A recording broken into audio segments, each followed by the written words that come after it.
हजरत उमर रदी अल्लाह अन्हु ने कभी कोई ख्वाहिश नहीं की। एक दिन मछली खाने को दिल चाहा तो अपने गुलाम यरका से इजहार फरमाया। यरका आपका बड़ा वफादार गुलाम था। एक दिन आपने फरमाया, यरका आज मछली खाने को दिल करता है, लेकिन मसला ये है कि 8 मील दूर जाना पड़ेगा दरिया के पास मछली लेने, और 8 मील वापस आना पड़ेगा मछली लेके।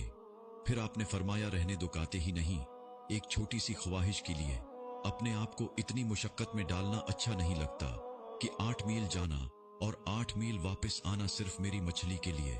छोड़ो यरका, अगर करीब से मिलती तो और बात थी। गुलाम कहता है, मैं कई सालों से आपका खादिम था, लेकिन कभी आपने कोई ख्वाहिश की ही नहीं थी, पर आज जब ख्वाहिश की है तो मैंने दिल में ख्याल किया कि हजरत उमर फारूक रजी अल्लाह अन्हु ने पहली मर्तबा ख्वाहिश की है और मैं पूरी न करूं, ऐसा कैसे हो सकता है। गुलाम कहते हैं, जनाबी उमर रजी अल्लाह अन्हु ज़ुहर की नमाज पढ़ने गए तो मुझे मालूम था उनके पास कुछ मेहमान आए हुए हैं, असर उनकी वही हो जाएगी। गुलाम कहता है कि मैंने हजरत उमर रजी अल्लाह अन्हु के पीछे नमाज पढ़ी और 2 रकात सुन्नत नमाज पढ़कर मैं घोड़े पर बैठा। अरबी नस्ल का घोड़ा था। दौड़ा कर मैं दुरिया पर पहुंच गया। वहां पहुंचकर मैंने एक टोकरा मछली का खरीदा और हजरत उमर रजी अल्लाह अन्हु की असर की नमाज होने से पहले मैं वापस भी आ गया और घोड़े को मैंने टंडी चाव में बांध दिया ताकि उसका जो पसीना आया हुआ है वो खुश्क हो जाए और कहीं हजरत उमर फारूक रजी अल्लाह अन्हु देख ना ले। गुलाम कहता है कि घोड़े का पसीना तो खुश्क हो गया, पर पसीने की वजह से गिर्द व गुबार घोड़े पर जम गया था, जो वाज़ेह नजर आ रहा था कि घोड़ा कहीं सफर प गया था।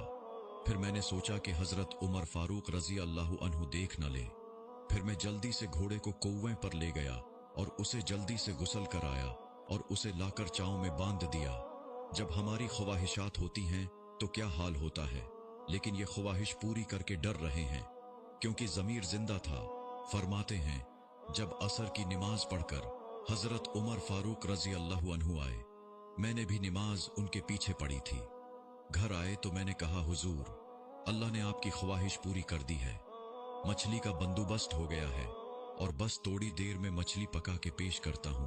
कहता है, मैंने ये लफ्ज कहे तो जनाबी उमर फारूक रजी अल्लाह अन्हु उठे और घोड़े के पास चले गए।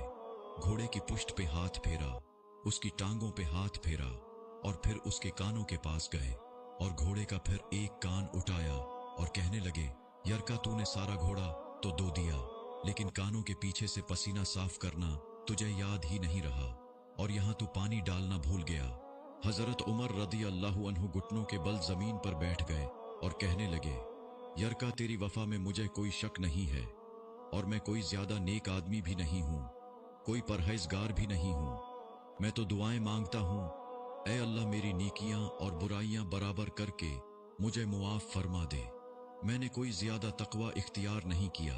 और बात को जारी रखते हुए फरमाने लगे, यार, एक बात तू बता, अगर ये घोड़ा कयामत के दिन अल्लाह की बारगाह में फरियाद करे कि या अल्लाह, उमर ने मुझे अपनी एक ख्वाहिश पूरी करने के लिए 16 मील का सफर तय कराया।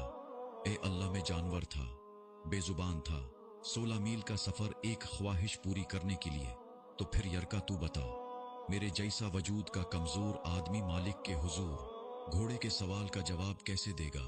यरका कहता है, मैं अपने बाप के फूत होने पर इतना नहीं रुविया था जितना आज रुविया। मैं तड़प उठा के हुजूर ये वाली सोच, यहां तो लोग अपने मुलाजिम को नीचा दिखाकर अपना अफसर होना जाहिर करते हैं। गुलाम रोने लगा। हजरत उमर फारूक रजी अल्लाह अन्हु कहने लगे, अब इस तरह कर, घोड़े को थोड़ा चारा इजाफी डाल दे और ये जो मछली लेके आए हो इसे मदीने के गरीब घरों में तकसीम कर दो और उन्हें ये मछली देकर कहना कि तेरी बख्शिश की भी दुआ करें और उमर की मुआफी की भी दुआ करें। सिर्फ आप ही देखकर आगे न बढ़ जाएं, बल्कि औरों को भी शरीक करें। ये सदका जारिया होगा। आपकी शेयर करदा वीडियो हजारों लोगों के लिए सबक आमूज साबित हो सकता है। जज़ाकल्लाह।